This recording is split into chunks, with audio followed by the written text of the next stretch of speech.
Aujourd'hui, je vous fais découvrir un golf, peut-être, peut-être pas, je ne sais pas. Moi je l'ai joué hier, donc je le connais déjà. Petit clubhouse dans un ancien château. Le soleil va se lever, comme vous pouvez le voir, il a gelé cette nuit, ou très légèrement, c'est une petite gelée blanche, tranquille. Il doit faire 0, peut-être -1. Nous sommes au golf de Rebet. La plupart des gens disent Rebetz, R-E-B-E-T-Z, mais je crois que ça se dit Rebet. On est dans le Vexin, et j'ai 3 clubs seulement, un bois 3, faire 6 et 52 degrés. Et aujourd'hui, on va essayer de break les 70 malgré tout sur ce golf de Rebet. Je vais vous faire découvrir la structure. Évidemment, on est en plein hiver, donc c'est un peu gras, mais ça va être très beau, il va faire beau. Donc voilà, on est parti, let's go!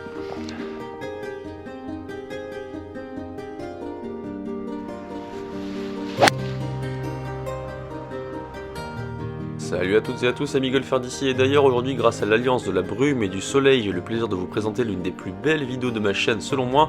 Dans une ambiance mystique et féerique, je vais tenter de jouer sous la barre des 70 avec simplement 3 clubs, un bois 3, un fer 6 et un 52 degrés. Le golf de Rebet est un parcours ouvert aux mises en jeu, parsemé de nombreux et immenses bunkers judicieusement placés. Ce 18 trous est plat mais présente néanmoins quelques légers mouvements de terrain le rendant un peu plus technique. Les greens quant à eux sont grands et les pentes ils sont franches et marquées. Heureusement pour moi leur rôle en plein milieu de l'hiver les rend un peu moins piégeurs, même si je devine qu'ils représentent la principale menace de ce parcours. Un parcours que je trouve d'ailleurs magnifiquement dessiné et intégré à son environnement. J'en veux pour preuve les trous 9 et 18 qui face au château jouxtent une succession de pièces d'eau, un endroit charmant qui ne laissera aucun golfeur indifférent.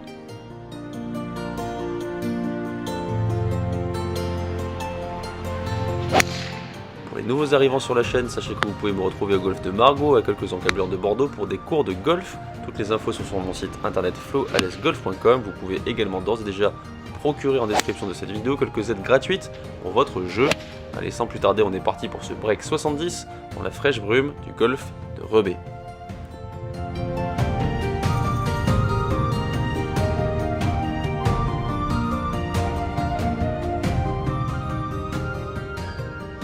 Et donc là c'est en fait autour du château un petit enchaînement d'obstacles d'eau, c'est très joli, des petits étangs qui se succèdent avec ce green du 18 qui est collé à l'eau, le green du 9 qui est le green signature qui est derrière les messieurs là-bas, qui est un green en île, c'est un par 3. Et là je ne sens plus ma main droite, je vous avoue, il fait très très froid. Voilà, donc là c'est le green signature, trou numéro 9, donc le départ est tout là-bas, il faut passer l'eau, il y a un petit canal qui passe ici, et l'eau juste derrière également. Donc voilà, c'est vraiment le spot ici, c'est très beau. Le reste du parcours se fait un peu dans la campagne environnante. Vous verrez, il y a des grands bunkers, c'est un parcours qui est assez ouvert, avec des greens très pentus. Et il y a surtout 5 par 5 et 4 par 3, donc c'est un par 73 qui est très rare. Donc pour break 70, il va falloir que je fasse -4. Avec 3 clubs à 0 degré, c'est pas dit que ce soit si simple que ça. Hier, pendant la partie du parcours accompagné, j'ai joué +1, donc je me dis que j'ai quand même une petite chance de pouvoir le faire. Dans le pire des cas, je reverrai la copie en cours de route. Et voilà. Bon, on arrive au départ du 1. Ça grille les priorités le matin, comme souvent. Normalement, le départ se fait là-bas. Et c'est un par 5 qui monte comme ça, qui tourne ici. Ensuite à gauche, derrière là-bas, il y a un immense chêne. Vous verrez plus tard parce qu'on voit pas grand chose pour l'instant. Alors juste pour faire un petit peu le topo sur ce qui se passe, promis juste après je démarre et je joue. Départ à 9h12 pour moi. Il y avait un départ à 9h04, un monsieur tout seul. Ensuite il y avait 9h20 et 9h28. À 9h08 ou 9, il y avait une partie de 3 qui était en fait la partie de 9h20. Bon, ils ont décidé de partir 11 ou 12 minutes avant, donc devant moi. Donc ils m'ont grillé la place. Et là, il y a la dame qui est juste devant, qui joue à 9h28, qui arrive et qui dit: je comprends pas, normalement je devais être la première joueuse de la journée. Donc là, je lui ai demandé son départ. Elle me dit 9h28. Je lui dis: bah moi, je suis à 9h12, mais les gens de 9h20 sont passés devant moi. Ah bon, bah c'est pas grave, je vais aller aux 2. Donc en gros, là, pour faire simple, il est 9h20. J'ai toujours pas tapé mon départ. Il y a encore des gens qui arrivent derrière. Certainement le départ de 9h30, j'imagine. Et tout le monde veut partir 15 minutes avant. Donc en gros, j'arrive pas à jouer, quoi. Mais bon, je vais quand même y aller. Allez, petit coup de bois 3.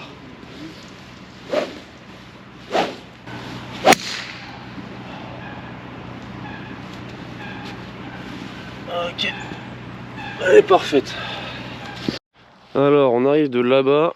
Hier, j'étais là. Mais vu que c'était très gras et que là, il y a la petite couche de glace, je pense que ma balle a roulé. Je me suis mis 40 ou 50 mètres par rapport à hier. Donc, je vais pouvoir attaquer en 2, ce qui est une très bonne nouvelle. Donc, pour avoir un petit peu d'imagination, Vous voyez pas vous, mais en gros moi j'aperçois à peu près le drapeau là-bas. Il y a un immense chêne juste ici. Partie droite du chêne c'est la partie droite du green, partie gauche c'est la partie gauche. Il y a un bunker devant ici, donc il faut faire attention. Ça déverse un peu en déverte, donc normalement il faut plutôt viser partie droite, voire à peine à droite de ça. Et le dévers fait le reste. Moi je vais pouvoir attaquer directement, donc je vais pas non plus viser la partie droite du chêne, je vais viser plein chêne je pense. Et je sais pas du tout la distance, j'ai pas de Bushnell. Mais je pense que de toute façon j'ai pas trop le choix, ce sera un coup de bois 3 et ensuite est-ce que je tape à fond ou pas, ça je vous avoue j'en sais trop rien, je vais voir.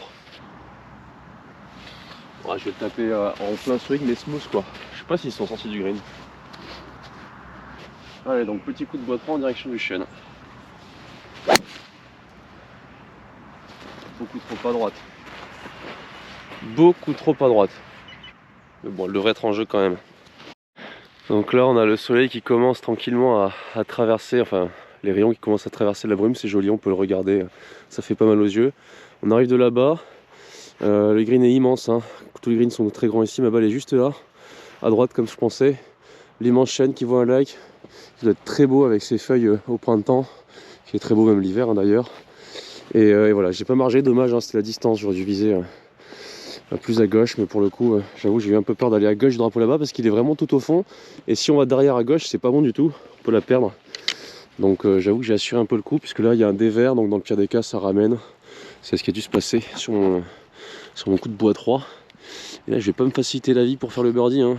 J'aurais été un peu plus agressif au coup de bois, j'aurais été sur le green, ça aurait été plus simple. Là j'ai un chip mais il est immense, je n'ai aucune idée de comment ça va rebondir. Parce que c'est pas tout à fait gelé sous les pieds.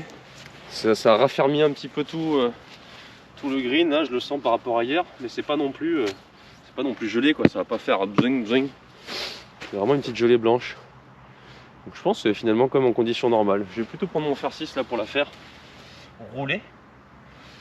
Parce qu'il y a une grosse distance, hein. J'ai un petit 30 mètres. Donc pour éviter d'avoir un rebond que je vais pas gérer, parce que je sais pas si ça va accrocher ou si ça va rebondir un peu fort, je vais plutôt la faire rouler. Allez, faire 6 tout en montée.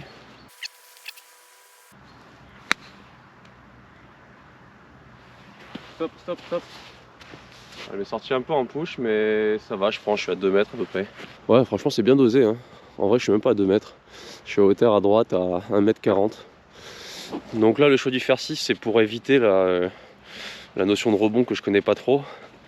Et surtout en plus ça va me donner du jus parce que là mine de rien c'est quand même en montée tout du long.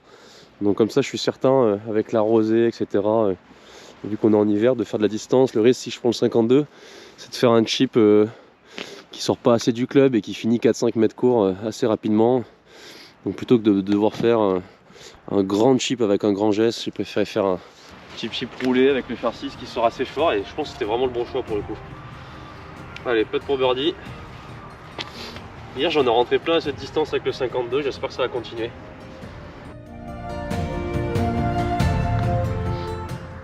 Yes. Bon ben voilà, birdie pour commencer. Ça commence bien. J'ai oublié, j'ai dit que je faisais le retour des coups de feu dans la vidéo précédente. Donc je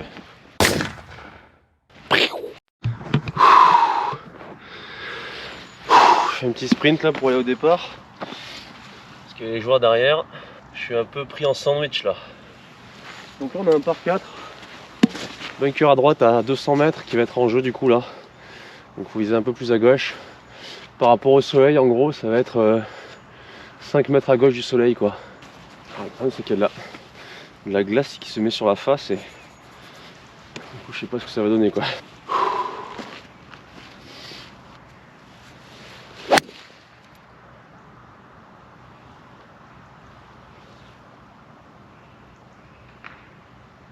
Un énorme slice.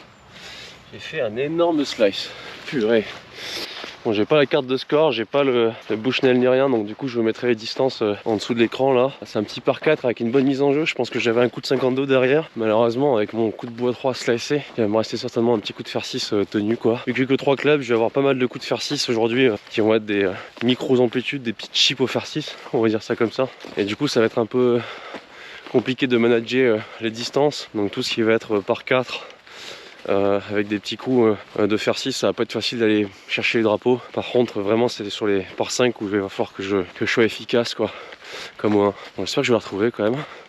Vous avez dû entendre comme moi qu'elle a pris des branches. Donc j'ai retrouvé ma balle, elle est là. C'était pas un petit slice, hein. Je suis 50 mètres à droite quoi.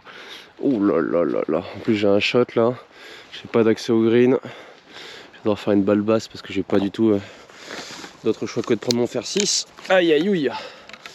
Alors que je sauve un pas et je sais pas trop comment là. Je vais quand même tenter un truc. Ok. Ok, bon, je vais essayer de la mettre dans la trouée là-bas, au ras des trucs piquants là. Ouais, je vais essayer de faire vraiment la balle parfaite là-bas. Pour me rapprocher un peu du green quand même.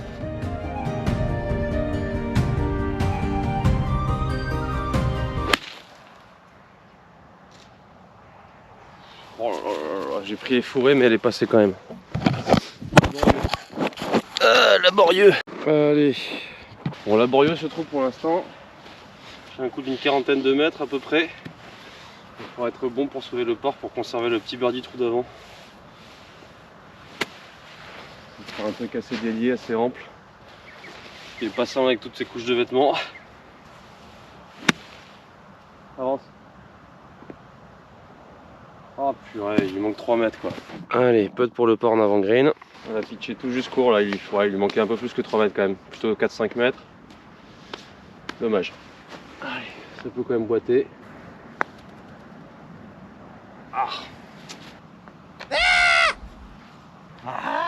Et un petit bogey de retour à la réalité. Dommage, on annule le birdie. Je reviens dans le par. Heureusement qu'il y a les pancartes, sinon je serais complètement paumé avec la brume là. En plus, il y a pas mal de trous qui se croisent ici, qui partent un peu dans tous les sens. C'est pas genre deux boucles ou une boucle à suivre simplement. Tous les trous se jouxtent plus ou moins, donc c'est pas facile de. Ouh, on voit rien là. Ouh, on voit vraiment rien là. Ah oui, c'est celui-là. Ok, bon là on a un par 4 handicap 1, il est très long. 415 des blancs, des jaunes il fait 3,82 quand même. Hier j'ai réussi à le choper en 2, mais j'ai mis un énorme bois 3, un énorme fer 6. Et c'est surtout que là je vois rien quoi. Je vois rien du tout. Aïe, bah, je sais pas où je vise en fait. Faut que j'essaie de me souvenir. Oh là, comment je vais réussir à faire sous les 70 à jouer moins 4 dans ces conditions quoi. Pas de Bushnell, moins 1 degré, 3 clubs, un parcours quasi inconnu, invisible même.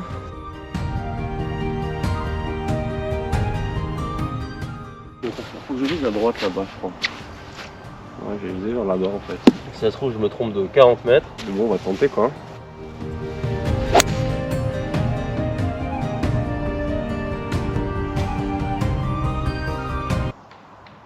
Ok. Ah ouais, d'accord. Donc là, je viens d'entendre des arbres en fait. Je sais pas où faut jouer. Oh là là là là. Bon bah écoutez, je vais mettre une provisoire, hein. J'ai pas trop le choix. Ah, ce qui est chiant, c'est que j'ai que 3 balles surtout quoi. Donc là, la première, je suis parti. Là-bas, j'entends les arbres. Je vais viser un peu plus à gauche. Hein. Je vais essayer un peu plus à gauche. J'en sais rien. Franchement, c'est chaud. J'ai littéralement visé pleine forêt quoi. Et encore elle m'est sortie un peu plus à gauche que prévu, donc elle aurait pu être plus pleine forêt. Ah, je la vois. Bon bah c'est cool, moi je l'ai pas perdu. Donc là logiquement c'est la première. Alors par contre si c'est la seconde je comprends plus rien.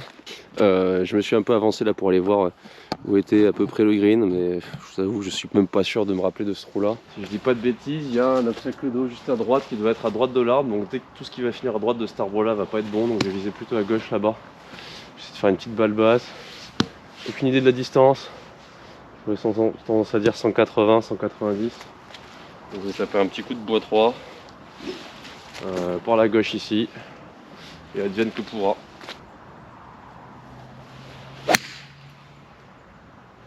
En vrai j'ai fait ce que je voulais.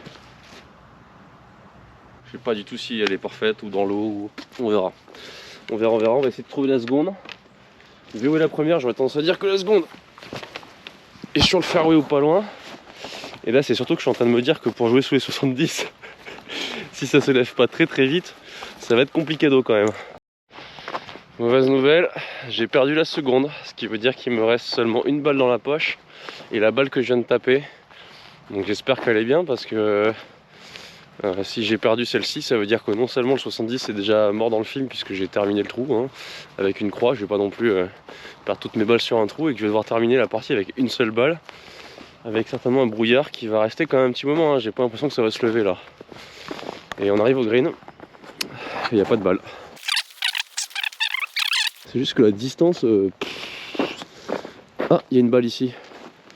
Est-ce que ce serait pas la mienne? Yes, c'est moi. Bon, bonne nouvelle, j'ai retrouvé ma balle. Il me manque 40 mètres, mais au moins elle est en jeu. Vous m'en voudrez pas, je vais placer dans le rough. Parce que c'est déjà suffisamment compliqué comme ça aujourd'hui. Et puis voilà quoi, de toute façon vous n'avez pas le choix, je fais ce que je veux. C'est plein de boue, de glace. Si j'arrive à sauver un par, franchement je prends tous les jours. Tous les jours. Ouais. Pas mal ça.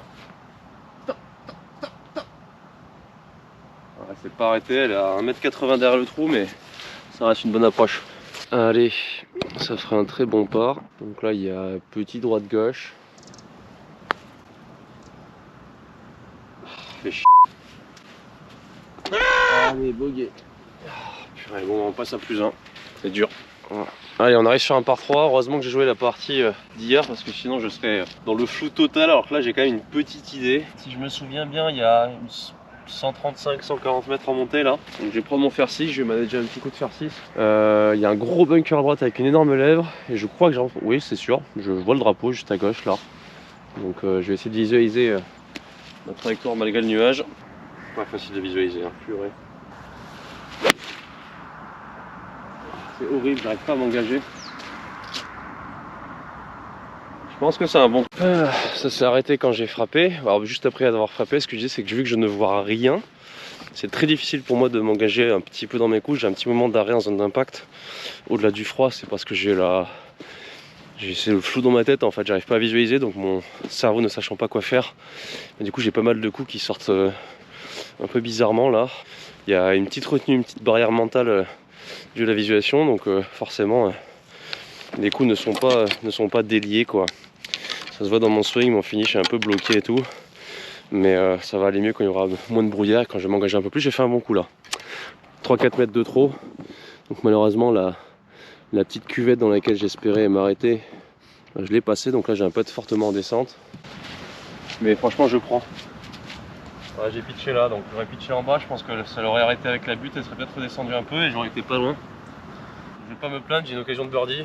Après les deux derniers trous très laborieux, ça fait du bien quand même. On va essayer de boiter ça. Allez, voilà, fameux putt avec un plateau, donc faut l'imaginer toujours sur les putts à plateau, avec un point de passage au niveau du point de cassure, à une certaine vitesse, et en fait le focus se fait pas sur le trou, il se fait sur le point de passage. Et en réalité mon dernier regard sur la zone de jeu sera sur le point de passage qui devrait être ici. Et je vais imaginer une balle roulée à la vitesse que je veux sur ce point de passage, et normalement après elle devrait faire le taf toute seule quoi, quasiment. Bon, elle sort à droite. Hop. Bon, ça va faire le par quand même. Allez, on renoue avec un score potable, on reste à plus 1. Après ce magnifique par, on arrive au trou numéro 5, par 4 long de 355, 405 du fond, donc là on est au jaune, donc ça a avancé de 50 mètres. Mais ça reste quand même un peu long pour que je puisse l'attaquer au drive avec bois 3 fer 6 pardon. Donc là je risque de devoir faire comme au trou numéro 3, deux petits coups de un coup de bois 3 et un petit coup de bois 3 derrière. Ce qui va pas faciliter le birdie, ça c'est sûr, ni le par d'ailleurs.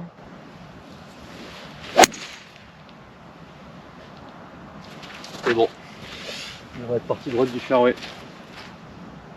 Ok. Allez, c'est bon, le brouillard commence à s'en aller, ça fait plaisir. Enfin pour l'instant, hein, ça se trouve ça va reprendre au trou d'après, ou alors peut-être que ça dépend des endroits où on est sur le parcours tout simplement. Ok, donc là celle-ci pour le coup elle n'a pas roulé. Je pense quand même que je suis un peu plus long qu'hier. Hier j'ai dû mettre un petit coup de bois 3 pour attaquer en 2. Là je pense qu'avec le fer 6, ça devrait le faire. Ça devrait le faire en termes de distance, donc ça c'est cool. Pas avoir à devoir jouer un chip au bois 3. Allez. Si vous ne voyez pas, le drapeau il est partie gauche du bunker de droite là, juste devant. Ça fait plaisir de faire un swing en voyant quelque chose. Au moins ça ressemble à un swing. Ouais, bon shot. Du coup je pense que je suis hauteur à droite à 6 mètres je dirais. Je vais vous montrer un truc très beau, regardez dans le rough. Toutes les petites toiles là, ça fait un petit parterre de toiles avec la rosée. Ah c'est incroyable. C'est vraiment marrant. Et là j'en vois, il y en a partout dans le champ là. Alors vous allez me dire, bah oui normal hein. Bah ouais mais moi je viens de Guadeloupe hein, à la base ça je connais pas quoi. C'est porteur de rosée avec la petite gelée blanche et les... je pense que c'est des toiles d'araignée, je sais pas trop. Ou alors franchement je sais pas. En tout cas des trucs d'insectes quoi j'imagine. Dites-moi pour ceux qui savent en commentaire s'il vous plaît. Ça me... Pour illuminer ma lanterne. Je sais pas si on dit comme ça mais je crois. La particularité de ce parcours c'est la quantité de bunkers et la grandeur des bunkers. Ils sont vraiment très grands, bien placés. Donc si vous passez par le golfe de Rebais, je pense que vous aurez pas le choix de devoir faire quelques sorties de bunkers dans votre journée quand même. Allez, on commence à voir de mieux en mieux, ça c'est cool. C'est ce que je disais. Je suis un peu à droite du drapeau. Je suis un pote de 5,50 m à peu près. Il m'a l'air assez droit, peut-être un petit gauche droite en montée.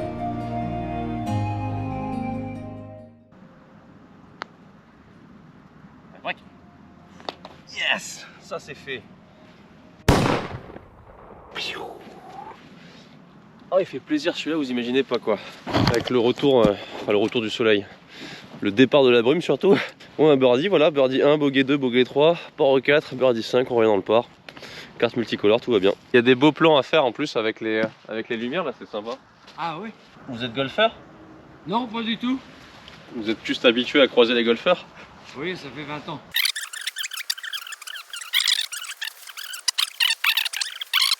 Ouais, je vais essayer de taper la balle. Elle leur dit bonjour, alors il l'appelle, Nana, viens voir.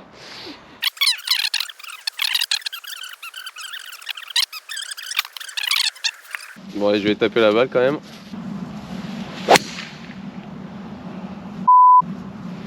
Là, j'ai pas vu. C'est là. Ah. Non, ça va. Ouais, je crois qu'elle est tombée légèrement vers la droite, non? Exactement, vous avez une bonne vue. Allez. Après cette petite discussion avec ce gentil monsieur, on va reprendre le jeu quand même. Avec son chien, c'est terrier irlandais. C'est des très beaux chiens, je trouve. Donc là, on est sur un par 5. Là où j'étais content de faire birdie au trou d'avance, c'est que je sais que derrière il y avait ce par 5 qui est aussi une occasion de birdie. Donc du coup, ça va peut-être me permettre de revenir sous le par, ce qui serait une bonne chose. Donc là, malheureusement, ma mise en jeu n'a pas beaucoup avancé. J'ai fait un fade un peu spinant là. Donc j'aurais espéré être un peu plus à gauche là-bas, plus loin, pour attaquer en 2. Là, je pense que je vais pas pouvoir y arriver. Je sais pas trop, je vous avoue. Je vais quand même taper un coup de bois 3. À fond les ballons. On verra si ça passe en termes de distance. Je suis pas sûr d'avoir très bien frappé finalement. Avance. Ah non, elle va être courte à droite. Un peu comme le 1, je vais avoir un long chip en long. On va arriver vers le green. Il me manquait pas grand chose, hein. Il me manquait une dizaine de mètres à peu près. Ouais, bah c'est la mise en jeu quoi. En gros, si j'avais bien tapé, j'aurais pu atteindre le green en 2. Bon, légèrement en descente sur ce chip, sur la réception de la balle sur le green. Par contre, moi je suis légèrement monté. Donc si je la joue dans le sens de la pente, elle va monter un peu haute. Ça va annuler le rebond en avant, ce que je ne veux pas. Donc je vais contrer un peu la pente en mettant le poids un peu devant. Pour essayer de la pincer, la faire partir un peu plus basse pour qu'elle ait du jus après son impact avec le green. Parce que là, la rosée commence à fondre en fait. Et du coup, le green commence à devenir mou. Là, je suis allé voir, c'est quand même assez mou quoi. Donc il faut qu'elle ait du jus après l'impact sur le sol, sur le green. Donc pour ça, il faut la faire assez basse. Donc pas le choix, il va falloir que je contre un peu la pente. Je la joue un petit peu en draw comme ça, un peu pincée. Allez.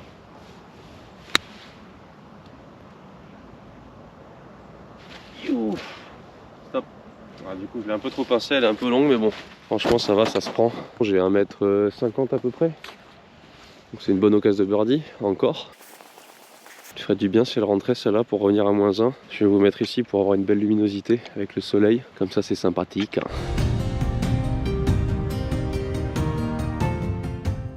Allez, on va essayer de boiter ça. Donc c'est un tout petit gauche-droite. Très léger, très léger. Oh non! Oh non! Vu que j'ai pas de douche, je pensais qu'elle allait quand même tomber dans le trou. Malheureusement, ça n'a pas été le cas. Ah, celui-là, c'est vraiment dommage quoi. Sur un par 5 de pas faire le birdie. Je savais que c'était vraiment les trous, il fallait pas que je les rate. Bon, c'est pas grave, je vais pas me plaindre. J'ai fait un trou qui était complètement improbable au trou d'avant, donc ça va. Et voilà. Allez, dans le par toujours. Et on arrive sur un par 4. avec un deuxième coup qui va être en descente. Au départ là un peu en aveugle, on devine des arbres à droite et à gauche, il est très étroit. Ça fait un goulet qui se resserre. Donc là c'est une mise en jeu importante, faut pas l'arrêter celle-ci pour le coup. Faut la réussir, on va plutôt dire ça comme ça. Pour rester dans le positif plutôt que dans la négation. Et il y a des petits points de repère, il y a 2 tétons là, un chameau. Ils est parti de droite, enfin la butte de droite voilà, du chameau.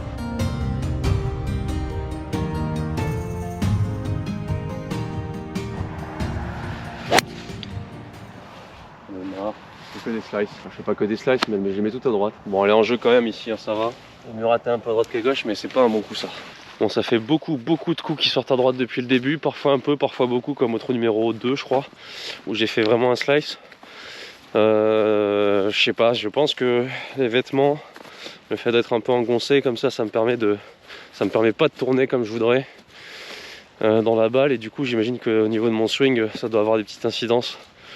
Pourtant je pense qu'à ça, hein. J'essaie de gripper un peu plus fort, de déplacer un peu la balle dans le sens à droite ou à gauche pour voir ce que ça donne, d'essayer d'avoir une intention de la sortir vraiment plus à gauche que ça. Je fais tout pour pas la mettre à droite. Il n'y a pas de solution là, je mets tout le temps à droite donc il va falloir que je la trouve quand même avant la fin parce que j'avoue que là pour l'instant ça passe. Mais ça m'a quand même coûté un bogey sur le 2. Puis après il y a eu quand même pas mal de trous, je suis resté en jeu mais toujours partie droite des fairways quoi. Donc là on n'est pas en été, ça roule pas. Donc la balle atterrit, elle s'arrête net donc il n'y a pas de danger, hein. En été ce serait plus problématique. Là en hiver ça plug donc en fait les fairways sont beaucoup plus larges que si on était en été tout simplement. Donc là voilà, je suis plein fairway, il n'y a pas de danger, hein. En fait non, c'est que j'ai pas pris le bon axe. Finalement en ratant à droite, et finalement c'est l'endroit où il fallait viser quoi. Bon, je suis plein fairway, par contre j'ai pas de possibilité d'attaquer avec mon 52 degrés. Je vais devoir manager un petit coup de fer 6 de 125-130 mètres en descente, avec un trou, une attaque de green qui est vraiment sympathique là. On a un obstacle d'eau à droite, donc c'est assez scénique. Allez, wow. Ouais.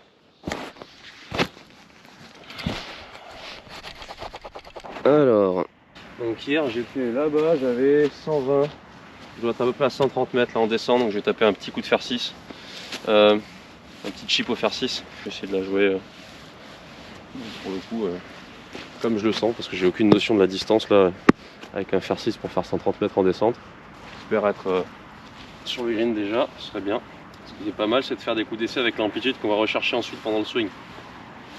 Comme du wedging en fait, comme ça aide à ancrer musculairement ce qu'on recherche son amplitude avant de swinger. Coup d'essai, je le dis assez souvent, c'est vraiment une importance capitale pour guider le cerveau quoi. On va voir. Oh, ok, ça va. Elle est un peu courte à droite mais je prends. C'est pas tant le coup d'essai en fait, hein, c'est la routine en général, parce que le coup d'essai souvent on voit ça comme étant un plein swing etc. Non, c'est pas forcément un plein swing, c'est une amplitude, c'est un rythme, c'est un relâchement, c'est une attitude, c'est toutes ces choses là quoi qui vont aider au coup juste après. C'est évidemment des pensées, des intentions qu'on a en tête, la visualisation, toutes ces choses là. En fait la création du coup de golf juste avant de le frapper détermine je pense à 95% voire même plus la réussite du coup dans la foulée. Ensuite on va avoir une réalité technique et mécanique, hein. Si on a un mauvais geste ça va être plus difficile de trouver la clé, l'engrenage est plus complexe donc forcément pour que tout tourne bien c'est plus difficile, mais optimiser son coup ça passe vraiment par la routine quoi. Allez, occasion de birdie, lointaine certes mais bien réelle quand même. Je vais vous mettre là-bas pour avoir un beau plan encore. Donc là je vous mets là, vous avez un joli petit plan magnifique avec le chêne, le drapeau, on est bien.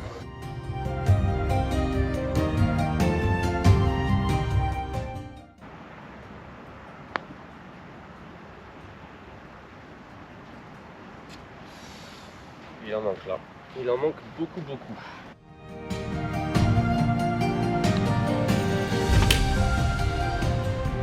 Pas trop réfléchir parfois parce que sinon, sur ce genre de putt, surtout avec un sandwich, bon bah le par c'est bien. On reste dans le par après 7 trous si je dis pas de bêtises. Ce serait bien de faire un petit birdie au 8 ou au 9, histoire de passer aller sous le par, parce que si je dois balancer un -4 au retour, même s'il y a plus de par 5, donc logiquement ça va être plus facile, ça reste quand même assez peu probable. Allez, alors on arrive sur un par 4, 335 mètres quand même, hein. Donc là c'est pareil, je pense que bois 3, je vais pas pouvoir mettre un coup de 52 derrière malheureusement. Sauf si j'arrache à la mise en jeu peut-être pour faire plus de distance, je sais pas. Je vais essayer de faire ça. Essayer de mettre un peu de jus dans le coup de doigt 3 pour grappiller quelques mètres et me laisser une chance d'avoir un coup de wedge plutôt qu'un mini coup de fer 6 super dur à doser. Donc là il y a pas mal de bunkers à gauche. On voit un énorme arbre à droite. Il faut que je passe gauche de cet arbre avec un petit cut. C'est pas du tout raisonnable ça.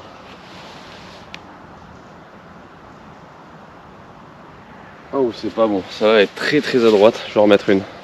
Allez, provisoire. Oh. Aïe, c'est pas bon ça. Bon, déjà que je tape pas très bien, j'essaie de taper comme un bœuf. Je crois que c'est une grosse erreur de débutant ça. Pouah, je suis dégoûté, c'était pas la bonne idée. Déjà que j'ai du mal à toucher les fairways. Enfin déjà que j'ai du mal, à toucher les fairways, j'ai du mal à me sentir à l'aise dans mon swing. Si en plus de ça j'essaie de mettre la patate, ça va pas le faire quoi. Autant essayer de faire un swing un peu plus grand, un peu plus délié, je pense que ce sera plus logique quoi, pour essayer de retrouver un petit peu de confiance quoi. Et puis finalement on le sait très bien que la plupart du temps plus on essaie d'en mettre, moins on en met qu'au final, et plus on en fout partout. Donc je me suis laissé un petit peu influencé par le fait de vouloir absolument taper un wedge plutôt qu'un fer 6 derrière, donc je suis parti très à droite. Normalement je pense qu'il n'y a rien là, hein. Il y a des buts, elle a dû rester. Puis la provisoire a été très mal tapée, j'ai pris les branches. Je me disais, la deuxième est restée dans l'arbre, allez tac, parfait. Bon, j'ai retrouvé ma deuxième balle, c'est déjà ça, elle était gobée par l'arbre. La première, logiquement, j'étais entre le gros arbre et la forêt à droite là. Et vu que j'ai pas pris l'arbre ici, je pense quand même qu'elle a avancé. Bon, j'ai retrouvé la première balle, je vous avoue, après je pense, on devait être vraiment à la limite des 3 minutes quoi. C'est logique que je la trouve pas parce qu'elle était quand même pas facile à trouver, un peu pluguée. Donc au moins je vais pouvoir la dropper, ça c'est bien. Et en vrai je pense que je vais pouvoir atteindre le green avec un 52. Allez. Donc, je connais pas la distance mais là je pense que j'y vais, hein. Il doit y avoir un petit 100, 105, 110 peut-être pour le drapeau. Donc il va pas falloir lésiner hein, parce qu'il fait froid. De toute façon je me vois pas faire un petit coup de fer 6 avec l'obstacle d'eau à passer, parce que là vous voyez pas, il y a un petit obstacle d'eau à passer. Donc, même si je suis un peu court début de green, ça me va quand même. Là en vrai je pense que je me suis raccourci le trou en tapant à droite comme ça, donc tout va très bien. Allez, un plein coup de 52, on va essayer de planter le mât. Oh la topette. Ouais, du coup elle va faire la distance au moins. Parfait, je suis au drapeau. C'est n'importe quoi ce jeu. Slice topette au drapeau. Il fait vraiment pas de justice, je vous jure. Donc là on se rapproche du green, le fameux obstacle d'eau que vous ne voyez pas, que vous ne pouviez pas voir pardon, lorsque j'ai frappé ma balle, mais il est bien présent, il est là. Et c'est le début d'un enchaînement d'obstacles d'eau que je vous ai montré au début de vidéo. Et surtout au trou d'après, qui sera dans la brume malheureusement, mais qui est le trou signature avec un par 3 en île, donc on va pas se chier, hein. J'aurai 120 mètres avec un petit coup de fer 6 à manager. Et ma petite topette qui me laisse une occasion de passer à -1. Slice topette. Si ça fait birdie, ce serait beau. Donc là j'ai un petit droit de gauche en montée. Le green est assez propre. Et il est pas si compliqué à péter celui-là. Allez. Roule. Oh non, elle a sautillé. Bon. Je vais pas me plaindre vu les scénarios sur le trou.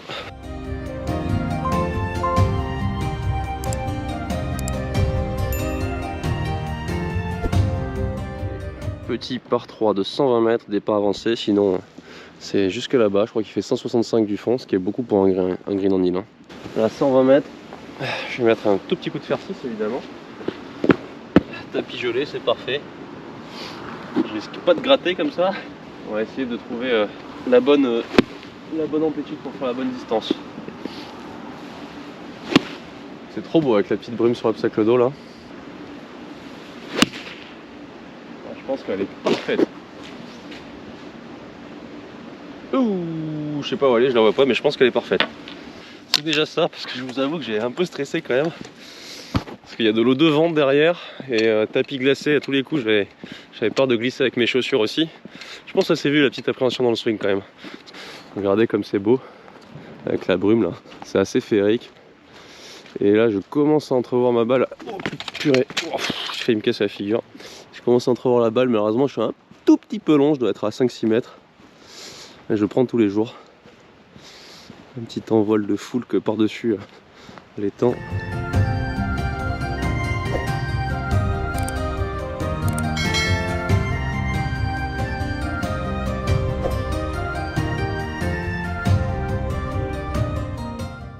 On dit sur le trou signature, ça ferait plaisir pour passer l'aller en -1.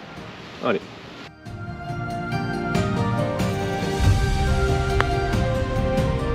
Allez. Yes. Ah. Ça fait plaisir celui-là. Il y a une petite marche du 9 au 10 là. Et là on a un compact, j'ai l'impression. Ah non, c'est peut-être une zone d'approche tout simplement. Ou un compact, je sais pas trop. Petit muret en pierre. On va passer derrière. Et j'ai l'impression que la brume revient là. On va de moins en moins là. Purée, je pensais qu'elle était partie. Elle revient. Bon. Allez en -1. Franchement, c'est cool. Je sais pas, je vais peut-être faire cette vidéo en 2 parties. Donc, ouais, je vais la faire en 2 parties. Comme ça fera un peu plus de contenu. Et donc j'espère que ça vous a plu cette allée. -1 sur l'allée du golfe de Rebais. Je suis toujours dans l'objectif de réussir à jouer sous les 70, donc break 70. Je vous rappelle, c'est un par 73 ici, il faut que je fasse 69, donc -4. Donc il faut que je fasse -3 au retour. Mais au retour, il y a 3 par 5, dont 2 que je peux toucher facilement en 2. Le 11 et le 12, je crois. Donc logiquement, hier j'ai fait des birdies. Donc je pourrais même peut-être péter pour eagle, qui sait. Donc normalement sur le retour c'est censé être plus facile. Très content de m'en aller malgré les 2 bogeys initiaux. Ah, on voit vraiment plus rien. Malgré mes deux bogeys initiaux au 2, au 3. Birdie au 1, birdie au 5, birdie au 9 sur le trou signature. Donc celui-là il fait vraiment plaisir. Il y a quelqu'un qui regardait juste derrière le green, donc j'ai pas gueulé, mais j'avais vraiment envie de gueuler après ce birdie sur le 9. Je rentre des bons potes en plus avec mon 52 degrés que je pote sur la tranche. Voilà, comme d'hab, s'il vous plaît, petit like, partage, cloche de notification, si c'est pas encore déjà fait, abonnez-vous, tout le tintouin. Je fais aussi en description, vous trouverez aussi des aides, des mémos de flow pour vous aider dans votre game à mieux performer au niveau mental, dans la préparation, notamment au niveau de votre entraînement et également en compétition, même si là c'est pas trop d'actu en ce moment pendant l'hiver, la compétition, quoique certains en font encore. Voilà. Allez, à plus et on se retrouve sur le retour certainement la semaine prochaine ou dans 2 semaines. Ciao.